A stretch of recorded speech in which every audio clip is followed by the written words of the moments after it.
Pernahkah di usia sekarang, Bapak tiba-tiba bertanya dalam hati? Atau mungkin saat sedang duduk sendiri di rumah, muncul pikiran kecil yang jarang diucapkan. Apakah wajar kalau rasa percaya diri itu perlahan menghilang seiring bertambahnya usia? Kalau pertanyaan-pertanyaan itu pernah terlintas, Bapak tidak sendirian. Dan yang penting, itu bukan tanda kelemahan, tapi tanda bahwa Bapak masih peduli pada diri sendiri. Sebelum kita lanjut lebih jauh, saya ingin mengajak Bapak semua yang sedang menonton. Silahkan tuliskan di kolom komentar, umur Bapak sekarang berapa dan berasal dari daerah mana. Saya membaca komentar-komentar itu, dan itu membantu saya memahami kondisi Bapak semua dengan lebih baik. Dan sebelum kita masuk ke pembahasan utama, mari kita panjatkan doa bersama. Semoga Bapak semua selalu diberikan. Banyak pria usia 60 tahun ke atas datang kepada saya dengan satu keluhan yang sebenarnya jarang diucapkan secara langsung. Bukan soal sakit berat, bukan juga soal keluhan medis yang jelas. Keluhannya sederhana, tapi dalam. Dok, dan menariknya, saat saya tanya lebih jauh, banyak dari mereka sebenarnya masih sehat secara medis. Tekanan darah terkendali, gula darah baik, aktivitas masih bisa dilakukan. Lalu pertanyaannya, kalau tubuh masih relatif sehat, kenapa rasa percaya diri terasa hilang? Disinilah kita masuk ke pembahasan mitos dan fakta. Mitos pertama, kalau usia sudah 60 plus, percaya diri pasti turun.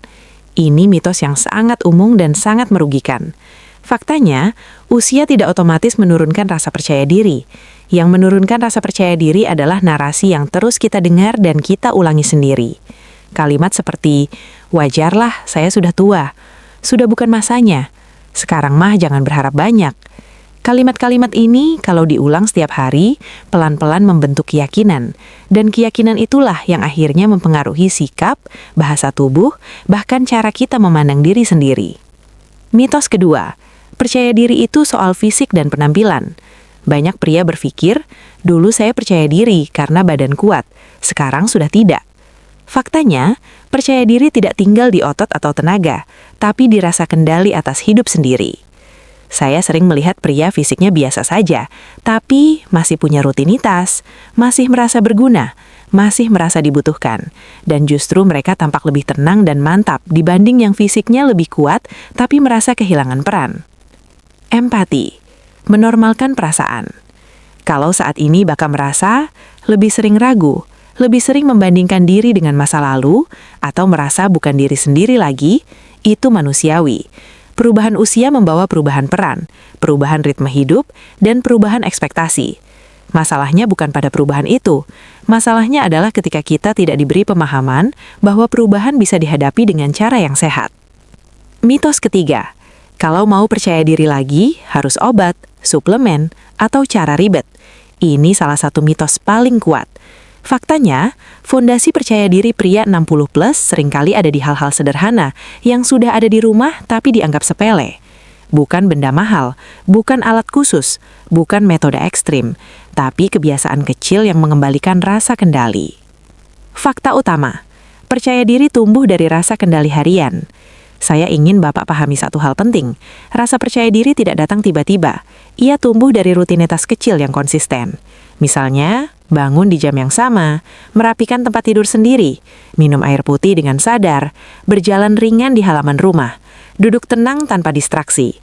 Hal-hal ini tampak sederhana, tapi memberi sinyal ke otak, saya masih mengatur hidup saya. Dan dari sinilah rasa percaya diri mulai kembali. Mitos keempat, percaya diri itu harus terlihat oleh orang lain. Banyak pria merasa gagal percaya diri, karena sekarang saya tidak diperhatikan lagi. Faktanya, percaya diri tidak harus dipamerkan. Percaya diri sejati terasa di dalam, bukan di luar. Banyak pria 60 tahun ke atas yang tampak biasa saja, tapi tidurnya lebih nyenyak, pikirannya lebih tenang, tidak mudah tersinggung. Itu tanda percaya diri yang matang. Harapan realistis, bukan janji berlebihan. Saya tidak akan mengatakan bahwa setelah menonton ini, hidup Bapak langsung berubah drastis. Itu tidak realistis. Tapi yang realistis adalah ini. Bapak bisa berhenti menuntut diri terlalu keras, dan itu sudah sangat berharga. Coba Bapak tanyakan pada diri sendiri sekarang.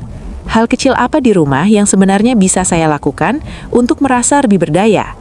Jawabannya sering sudah ada, tapi selama ini kita abaikan. Sebagai penutup, saya ingin mengajak Bapak semua untuk menuliskan di kolom komentar.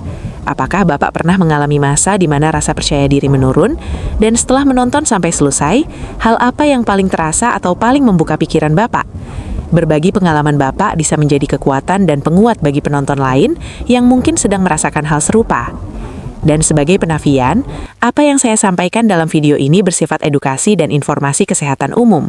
Ini bukan pengganti konsultasi medis langsung. Jika Bapak memiliki kondisi kesehatan tertentu, tetap konsultasikan secara langsung dengan dokter yang menangani. Saya Dr. Nanda. Terima kasih sudah meluangkan waktu sampai akhir. Semoga Bapak selalu sehat, tenang, dan menjalani hari-hari dengan lebih percaya diri.